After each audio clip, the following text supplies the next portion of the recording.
Hey, this is Purple Haze, and you're watching WGS-TV.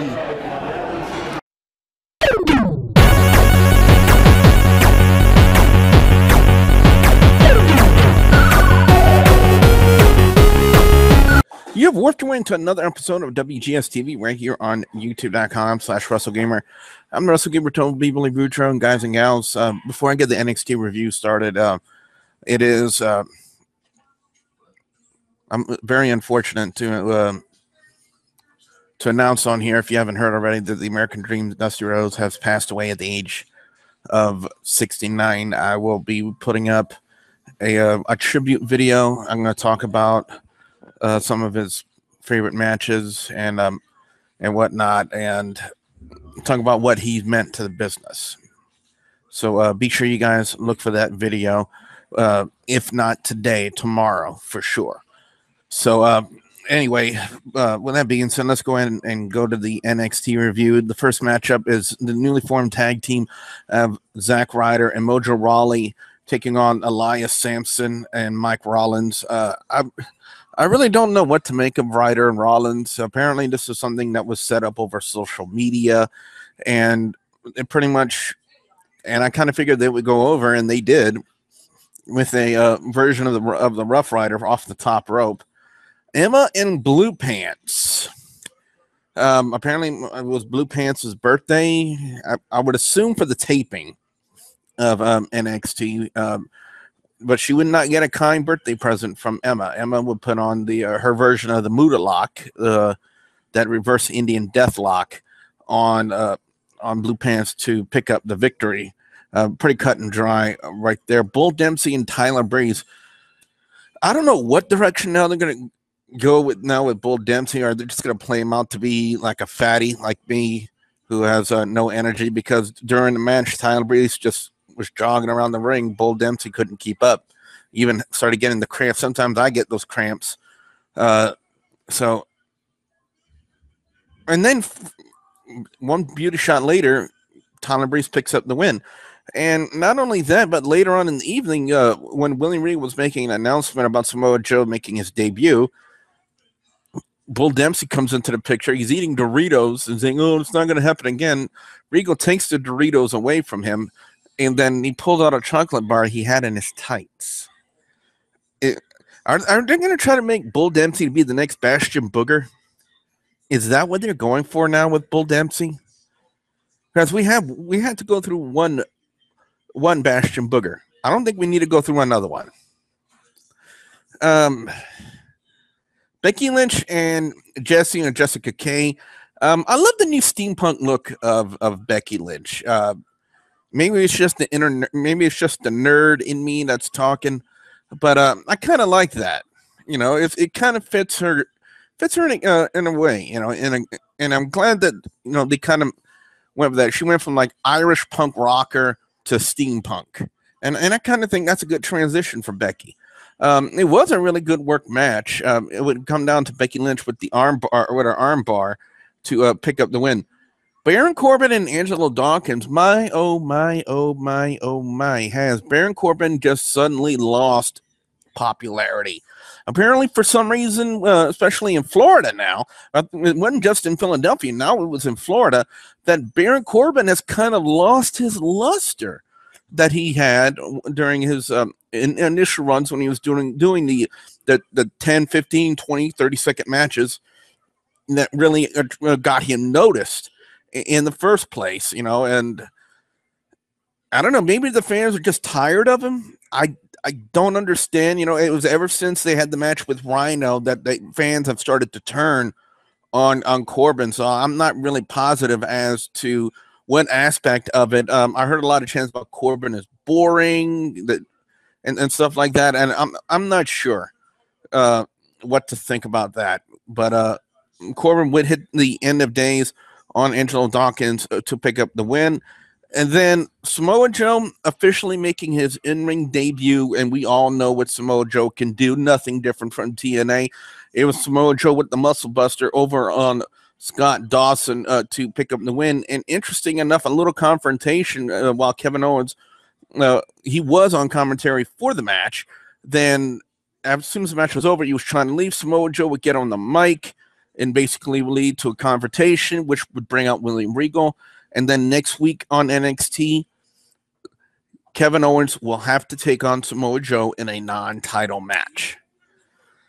So it's going to be very, very interesting to see how these two work. I'm not sure if they ever worked in Ring of Honor or any other promotion that I can think of, because I know Samoa Joe had his hands tied with TNA. I can't think of any other. I might be wrong. The only other place I'm thinking of that they might have had a match would be Ring of Honor. But I can't think of any other instance in the past in the Indies where these two have had a match. I could be wrong. But anyway, my overall score on NXT this week is going to be a solid 4 out of 5. No, since there was no Eva Marie like there was last week, there will be no worst match or segment of the night. You know what? I take that back. Baron Corbin acting like a fatty. You know, and I'm wanting to talk, but like I've already said, guys and gals, like I've already said, we've already had to go through one Bastion Booger in the wrestling industry. I don't understand the need for another. Put the pillow back. Put the pillow back. It was balancing the laptop. Thank you. Someone right here was just looking for something. I do apologize about that. So, again, as I push this back just a little bit, I really hope that this is not the route they're going to go now with Bull Dempsey. But best match, you know what? I'm actually going to go with Becky Lynch and Jessica Kane with Samoa Joe and Scott Dawson, a very, very, very close second. Because I know there's a lot of internet buzz right now when it pertains to Samoa Joe officially now in WWE in the NXT brand. So, so what I want to know from you guys out there, the viewers and subscribers, your thoughts on NXT this week. If you're looking for the white headphones, I think Lily had them on the sofa. What are your overall scores? What are your thoughts on NXT this week? Your picks for best and worst match or segment of NXT this week? Definitely want to hear what you guys out there have to say. Be sure to put your comments in the comment section below. Don't forget to hit that like button. Don't forget to check out WGS-TV on social media, Facebook, Twitter, and Instagram. By the way, guys and gals, I do apologize. I just remembered last minute, and I'm going to do this real quick because Yel Vanderdrish has been actually a loyal person from Facebook, and he's always sending in his reviews, and I do not want to overlook him. So I do apologize for thinking about that last second, but give me just one itty bitty second. I'm lucky I'm in here with there's a lot of Wi-Fi coverage, so yeah, it'll go fast. Unlike when I'm in the camper when it's snail speed. But again, I'm just waiting for this thing to pop up. Come on. And I think my phone has crashed. Or maybe not. This is going to go like on a comedy error or thing or something like that. Or if I ever decide to do like a comedy reel of mishaps and whatnots and stupid crap like that, that's where this is going to fall under, man. I cannot believe I'm killing so much time right now just doing this. As you guys might hear, there's a lot of rain in the background right now. Okay, here we go. Here we go from Yel. Come on, bring it up. Bring it up. All right, Yel Vanderdrish says he's going to rate it a solid 4 out of 5. Opening package of Samoa Joe made me anticipated to the main event immediately. Rawley and Ryder could make an interesting tag team. Will WWE finally found a replacement for Kurt Hawkins, or will they finally have something to do for Ryder? I think it'll probably have something to do for Ryder, yeah. Emma versus Blue Pants. Didn't really care for Emma, so on to Blue Pants. Why do they keep calling her that? It's her attire. And it was thanks to Big Cass and Enzo Amore. They named her, and she was kind of like the first big opponent for Carmella. I'm going to skip through the rest of this passage because I just answered the question about it. We learned through backstage segment that Cass and Amore will get a tag team title rematch next week. No, that's not That's not true, Yell. It's going to be a 6-person mixed tag match. It's Enzo Amore, Colin Cassidy, and Carmella versus Blake Murphy and Alexa Bliss. So they don't have a tag team title match next week. So I'm going to have to breeze past the rest of your passage because you were a little bit mistaken right there. Squash match for Breeze. Like I said, next week. Can't they give him more? Either an NXT title shot or just move him up already. I can't believe you haven't said anything about Bull Dempsey. Becky Lynch returned following her epic match against Sasha Banks. God, does she look great in the steampunk-inspired outfit? She does. Good for her to come out on top again. I also know that following her career-making match with Banks, Becky Lynch is over big time. She sure is. Samoa Joe, man, where to begin? I was waiting for this ever since NXT TakeOver Unstoppable. Okay, a win over a jobber isn't something to brag about, but you got to start somewhere. Joe looked great in his debut match. Finally, the Muscle Buster makes it to WWE programming, but from the news I heard, if it goes through the way I think it might go through when it happened with Tyson Kidd, they may actually yank the Muscle Buster. Post-match, Regal coming out to announce Joe versus Owens next week made me even more impatient. All right, the questions for this week.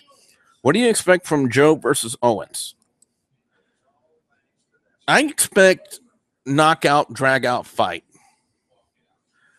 Because we know what Joe can do. We know what Owens can do. And like I said, I can't really think of any other instances rather, where Joe and Owens have had a match in the Indies, as Kevin Steen.